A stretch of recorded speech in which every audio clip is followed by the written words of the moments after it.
सर्वप्रथम तो जय श्री कृष्ण। नवरात्रि का दिन चल रहा है कि इसमें 10 महाविद्याओं में जो माँ का दूसरा रूप है वह तारा नाम से पूजा जाता है। तो 10 महाविद्याओं में जो दूसरी विद्या के रूप में माँ का पूजन होता है वह तारा के नाम से होता है। तो जो तारा का रूप है माँ का, यह तारा रूप क्यों पड़ा और तारा रूप में वह क्या सिद्धि देती है माँ ये 10 महाविद्याओं में, इसको जानेंगे। एक बार प्रेम से बोलिए माँ तारा की जय हो, जय हो, जय हो। सभी भक्तों पर माँ तारा की कृपा बनी रहे। चलिए जानते हैं। भगवती काली को ही नील रूपा होने के कारण तारा भी कहा गया है। वचनांतर से तारा नाम का रहस्य यह भी है कि ये सर्वदा मोक्ष देने वाली है। जो माँ तारा हैं यह अपने भक्तों को मोक्ष प्रदान करने वाली हैं, तारने वाली हैं, इसलिए इन्हें तारा कहा जाता है। महाविद्याओं में यह द्वितीय स्थान पर परिगणित अनायास ही वाक शक्ति प्रदान करने में समर्थ है, इसलिए इन्हें नील सरस्वती भी कहते हैं। भयंकर विपत्तियों से भक्तों की रक्षा करती है। जो माँ तारा हैं इनका भक्त के ऊपर अगर कोई बहुत बड़ी विपत्ति आई है तो माँ तारा अपने भक्त की, अपने साधक की रक्षा तुरंत ही करती है, इसलिए उग्र तारा भी कहते हैं। बृहन्नील तंत्र आदि ग्रंथों में भगवती तारा के स्वरूप पर विशेष चर्चा है। हयग्रीव का वध करने के लिए इन्हें नील विग्रह प्राप्त हुआ था। ये स्वरूप शिव पर प्रत्यालीन मुद्रा में आरूढ़ हैं। भगवती तारा नील वर्ण वाली, नील कमलों के समान 3 नेत्रों वाली तथा हाथों में कैंची, कपाल, कमल और खड्ग धारण करने वाली हैं। ये व्याघ्र चर्म से विभूषिता तथा कंठ में मुंडमाला धारण करने वाली है। शत्रुनाश, वाक शक्ति की प्राप्ति तथा भोग मोक्ष की प्राप्ति के लिए तारा अथवा उग्र तारा की साधना की जाती है।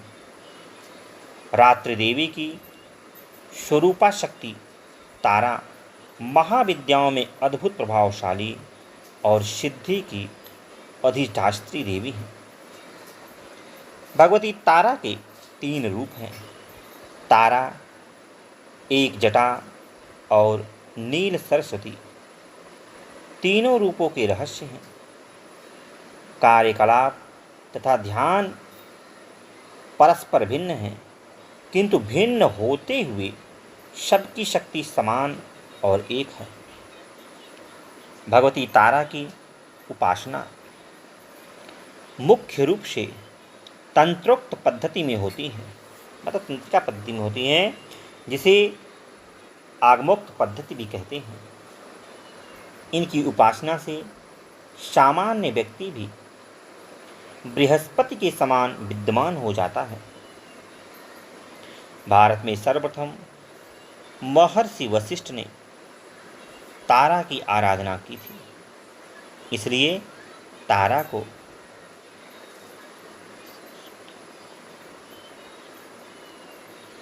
वशिष्ठाराधिता तारा भी कहा जाता है। वशिष्ठ ने पहले भगवती तारा की आराधना वैदिक रीति से करनी प्रारंभ की, जो सफल न हो सकी। उन्हें अदृश्य शक्ति से संकेत मिला कि वे तांत्रिक पद्धति के द्वारा, जिसे चीनाचारा कहा जाता है, अर्थात जो माँ तारा का जो भक्ति है वह वैदिक रीति से नहीं तांत्रिक पद्धति से करनी चाहिए या उनकी उपासना करनी चाहिए, तो तुरंत ही प्रसन्न होती है।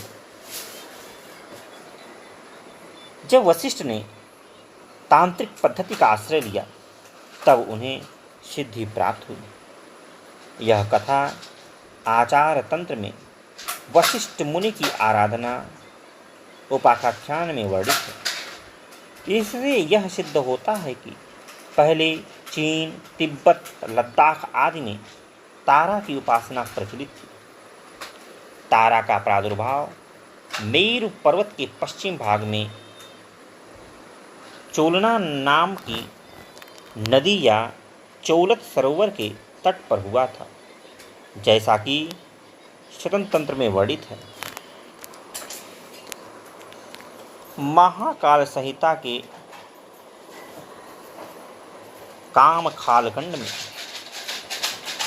तारा रहस्य वर्णित है, जिसमें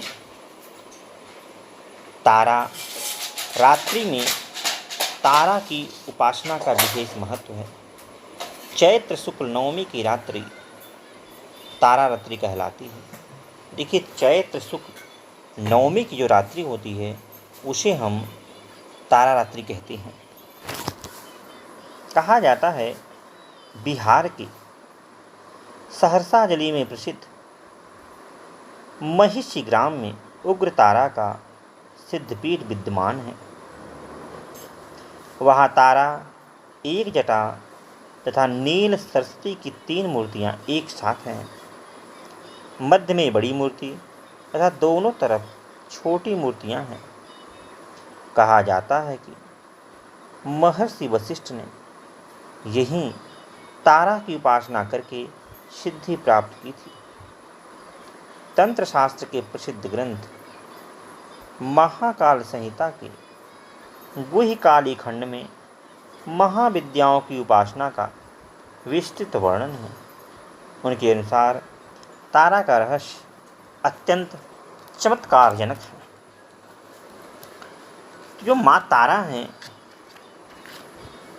इनकी अगर आपको साधना करनी है तो वैदिक रीति से न करके तांत्रिक पद्धति से करनी चाहिए।